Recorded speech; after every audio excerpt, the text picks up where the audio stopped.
সালামু আলাইকুম। আমি আজকে ইউরোপের এমন একটা মুসলিম দেশে আসছি যেটা ইউরোপের সবচেয়ে নতুন একটা দেশ। কিন্তু দুঃখের বিষয় হইলো এখনো অনেক দেশ আছে যারা এই দেশটাকে অ্যাজ এ দেশ হিসেবে স্বীকৃতি দেয় নাই।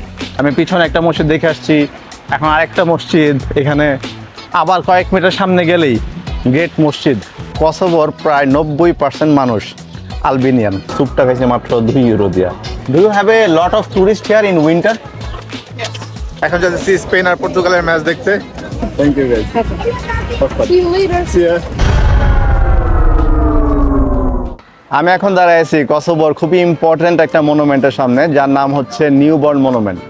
এটা যে আসলে শুধু একটা মনুমেন্ট ব্যাপারটা কিন্তু তা না, এটা পুরো একটা স্বাধীনতার প্রতীক কসোভোর মানুষের জন্য। 2008 সালে যখন কসোভো স্বাধীনতা অর্জন করে, তারপরে এই মনুমেন্টটা উদ্বোধন করা হয়। মজার ব্যাপার হইল যে এই মনুমেন্টটা প্রতি বছর বছর এই মনুমেন্টের যে স্টাইল, যে কালার, হ্যাঁ ডিজাইন, এগুলো কিন্তু চেঞ্জ করা হয়। আপনারা যদি নেক্সট ইয়ারে আসেন বা সামনে অন্য কোনো বছরে আসেন, আপনারা দেখতে পাবেন একটা ডিফারেন্ট নিউবর্ন মনুমেন্টের design. Oh nice nice nice nice. And we do jumps a lot. Jumps a lot, how?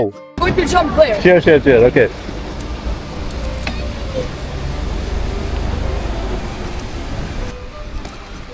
Nice passport. Okay, thank you. Thank you guys. Have fun. See you later. See you. আমি এখন যাইতেছি প্রিস্টিনার সবচাইতে famous এবং পুরাতন মসজিদ the great মস্ক দেখতে।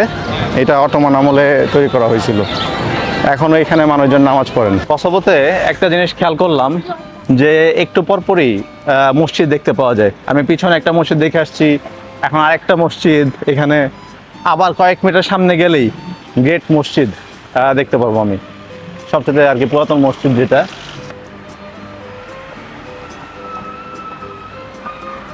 রাস্তাগুলোর মধ্যে একটু খেয়াল করছেন, একটা কেমন একটা লোকাল ভাইব দিতেছে না কিরকম, মানে কোনো টুরিস্টিক কোনো এনভায়রনমেন্ট আমি দেখতেছি না, একদম লোকাল একটা ভাইব পাইতেছি আমি সব কিছুর মধ্যেই। তো আমি এখন দাঁড়ায় আছি দ্য গ্রেট মস্কের সামনে। এটাই হইলো প্রিস্টিনা এবং কসোভোর মধ্যে সবচাইতে পুরাতন মসজিদ। কসোভোতে যারাই আসেন, প্রিস্টিনাতে বিশেষ করে, তারা মসজিদটা দেখতে আসে। এই মসজিদের পাশেই একটা ক্লক টাওয়ার, খেয়াল করছেন কিনা জানি না, আমার আগের ব্লগগুলোর মধ্যে বালকানসের যেই কান্ট্রিতে আমি গেছি, মোটামুটি সব কান্ট্রিতেই একটা করে আমি ক্লক টাওয়ার দেখতে পাইছি। এটার কারণটা হচ্ছে মোটামুটি সবগুলো বালকান কান্ট্রিকেই অটোমানরা শাসন করতো, এবং অটোমানরা যখনই একটা দেশ দখল করতো, নতুন করে একটা দেশ দখল করতো, তখনই তারা প্রথম যে কাজটা করতো, একটা মসজিদ তৈরি করতো এবং মসজিদের পাশে এরকম একটা সুন্দর একটা ক্লক টাওয়ার বানাইতো।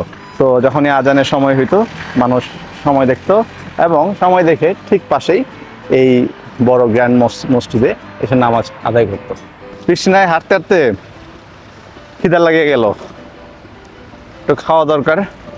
একটা লোকাল রেস্টুরেন্ট পাইছি এই জায়গায়, হোমমেড ফুড, ওইখানে আর কি যাবো ভাবতেছি। ম্যাপে দেখলাম আশেপাশেই আছে রেস্টুরেন্টটা, আই থিঙ্ক ওইদিকে কোথাও। গাড়ির অভাব নাই এই জায়গায়, এত গাড়ি, রাস্তাঘাটে এত ট্রাফিক যে মানে জেব্রা ক্রসিংও দেখতেছি না, রাস্তা ক্রস করবো যে একটার সাথে একটা লাইগা আছে পেছনে। এইটাই সেই রেস্টুরেন্ট, দেখি ভিতরে দেখি কি অবস্থা। আমি অর্ডার দিলাম হইলো প্রথমত ওদের স্যুপ অফ দ্য ডে, জিজ্ঞেস করছি কোনটা কি চলতেছে আজকে চলতেছে হচ্ছে চিকেন স্যুপ। স্যুপটা কেমন দেখি একটু।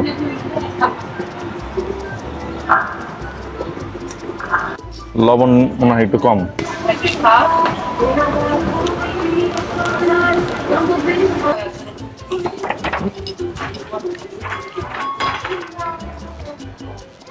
ঝড় শুরু হয়ে গেল নাকি, উইটা গেছে আমার মিনিটে এখান থেকে। স্যুপটা খাইছে মাত্র 2 ইউরো দিয়া। খাবার দাবারের ফার্স্ট ইমপ্রেশন ভালো, দেখা যাক সারাদিন কেমন যায়।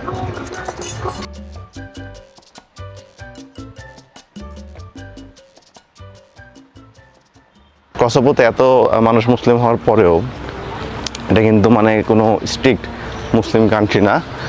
আমি যেটা দেখলাম যে এখানকার মানুষজন ইউরোপিয়ান স্টাইলই ফলো করে, তো খুব একটা হিজাব আমি দেখতে পাইনি বা বোরকা পরা মানুষজন দেখতে পাইনি। আমি এই মুহূর্তে দাঁড়ায় আছি কসোভোর ন্যাশনাল মিউজিয়ামের সামনে, যেটা 1949 সালে তৈরি করা হয়। ইউগোস্লাভিয়ার টাইমে। এই ইউগোস্লাভিয়ার টাইমে কিন্তু যে বিল্ডিংয়ের যে আর্কিটেকচারগুলো ছিল, যে স্ট্রাকচারগুলো ছিল, এগুলো অনেক ডিফারেন্ট হইতো। এই বিল্ডিংটার পুরো চারপাশে একটা মানে লোহার শিকলের মতো, আসলে বলবো না এটাকে, এটা লোহার শিকল বললে ভুল হবে, গ্রিলের মতো বলা যায়। আমাদের দেশে যেরকম আমরা বারান্দার মধ্যে গ্রিল থাকে বা জানালার মধ্যে গ্রিল থাকে না, এরকম পুরো বিল্ডিংটার উপরে, পুরাটার উপরে এরকম গ্রিল দেওয়া দিয়ে ঢাকা। এটা এখানকার একটা ইউনিক স্টাইল, এবং আমি ইউরোপের মধ্যে বা বালকানের মধ্যে এরকম স্টাইলের বিল্ডিং সত্যি কথা বলতে দেখি নাই কখনো।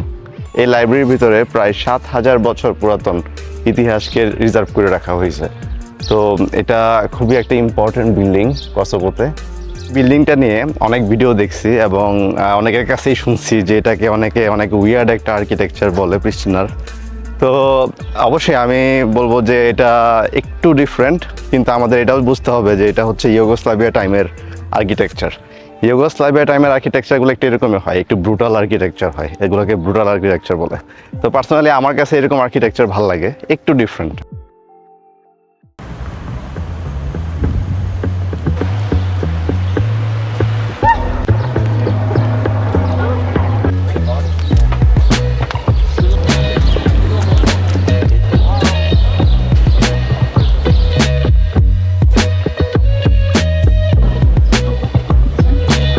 চাচার কেন মন খারাপ আমি জানি না, কিন্তু কোনো কারণে মনে হচ্ছে মন খারাপ। How much is slash? 1 euro. €1? Okay, so one slash please. Do you have a lot of tourists here in winter? Yes. In winter also? Winter? Yeah, winter. Winter and summer. In summer. Oh. Is this city very expensive or quite cheap for local people? Not quite expensive. Not too expensive. Okay. Thank you. Thank you very much. Have a good day. Bye. এটার নাম হলো tornado potato.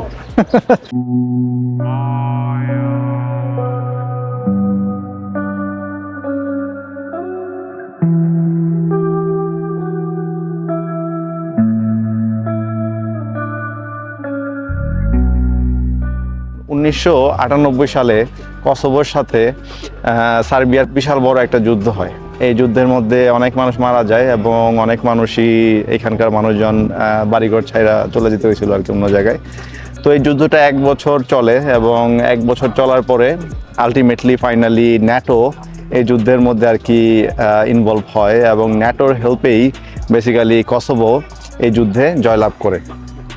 এবং উনি, আমার পিছনে যিনি যার ছবি দেখা যাইতেছে, উনি এই যুদ্ধে একটা বিশাল বড় একটা ভূমিকা পালন করে। তো 1999 সালের পরে কসোভোকে কন্ট্রোল নিয়ে আনায় ইউনাইটেড নেশন এবং প্রায় 2008 পর্যন্ত এই ইউনাইটেড নেশনই এই কসোভোকে কন্ট্রোল করে, বিভিন্ন রকম ইনফ্রাস্ট্রাকচারের ইমপ্রুভমেন্ট করে, হ্যাঁ অনেক কিছুর ইমপ্রুভমেন্ট করে আর কি ইউনাইটেড নেশন। এখানে আমেরিকার একটা বিশাল বড় অবদান আছে। তো 2008 সালের পরে কসোভো তো ফাইনালি ইন্ডিপেন্ডেন্ট হয়, স্বাধীন হয়ে যায়, অফিসিয়ালি তারা ঘোষণা করে স্বাধীন হিসেবে। কিন্তু দুঃখের বিষয় হলো যে এখনও অনেক দেশ কসোভোকে একটা দেশ হিসেবে স্বীকৃত দেয় না। সবচাইতে যেই দেশটা সবচাইতে বেশি এই ব্যাপারটা নিয়ে আর কি যারা মানতেই চায় না যে কসোভো একটা দেশ, এটা হলো সার্বিয়া। সার্বিয়ার সাথেই যুদ্ধটা হয়েছিল।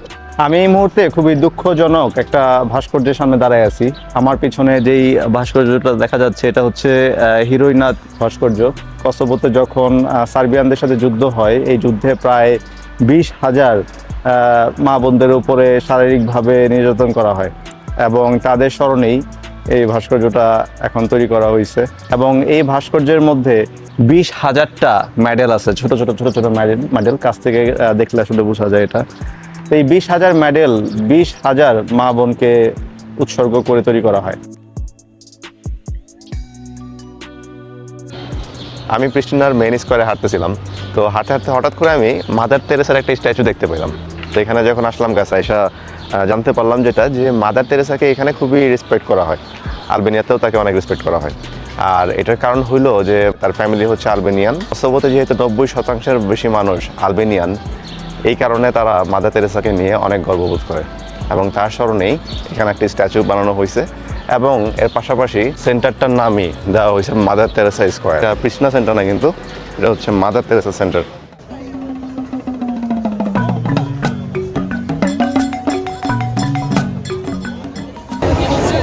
এখন যাচ্ছি স্পেন আর পর্তুগালের ম্যাচ দেখতে। ওয়ার্ল্ড কাপ কালকে ব্রাজিল হেরে গেছে, কিন্তু আজকে দেখা যাক কে জিতে। আমি স্পেনের সাপোর্টার, আপনারা কোন দলের সাপোর্টার জানাবেন। ও এদিক দিয়ে যাওয়ার কোনো উপায় ব্লক নাকি? আচ্ছা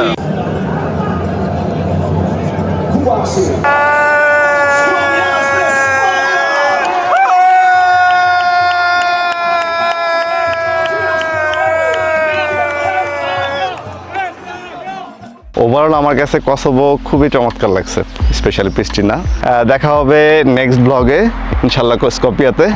ভিডিওটা ভালো লাগলে অবশ্যই লাইক, কমেন্ট এবং শেয়ার করতে পারেন, এবং কমেন্ট সেকশনে জানাতে পারেন যে আর কি কি জায়গা আপনারা দেখতে চান। তো ততদিন ভালো থাকবেন, সুস্থ থাকবেন এবং বেশি বেশি ঘোরাঘুরি করবেন। আসসালামু আলাইকুম।